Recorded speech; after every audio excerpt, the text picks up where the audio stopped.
افسوسناک خبر آپ کو دیں گے۔ کراچی میں ڈیفنس فیز 6 میں تیز رفتار 2 کاروں میں تصادم ہوا ہے۔ حادثے میں ایک شخص جاں بحق، 3 خواتین سمیت 5 افراد زخمی ہو گئے ہیں۔ مزید اس بارے میں تفصیلات لیں گے ڈان نیوز کے رپورٹر محمد بلال خان سے۔ بلال، اس افسوسناک ٹریفک حادثے کے بارے میں بتائیے گا۔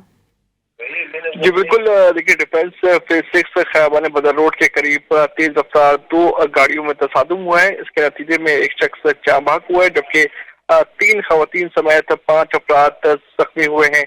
جاں بحق شخص اور زخمی ہونے والے افراد کو ایمبولینس کے ذریعے ضلع اسپتال منتقل کر دیا گیا ہے۔ پولیس حکام کی جانب سے بتایا گیا ہے کہ جاں بحق ہونے والے شخص کی شناخت 40 سالہ شہزاد کے نام سے کر لی گئی ہے، جبکہ مزید جو زخمی ہیں ان کی بھی شناخت کا عمل جاری ہے۔ پولیس حکام کی جانب سے ابتدائی طور پر یہ بتایا گیا ہے کہ 2 تیز رفتار گاڑیاں تھیں، ان کے درمیان تصادم ہوا۔ تصادم کے نتیجے میں ایک شخص جاں بحق ہو چکا ہے، جبکہ پولیس حکام کی جانب سے یہ بھی کہا گیا ہے کہ دونوں گاڑیوں کو تحویل میں لے لیا گیا اور انہیں تھانے منتقل کر دیا جائے گا۔ جی بہت شکریہ محمد بلال آپ کا۔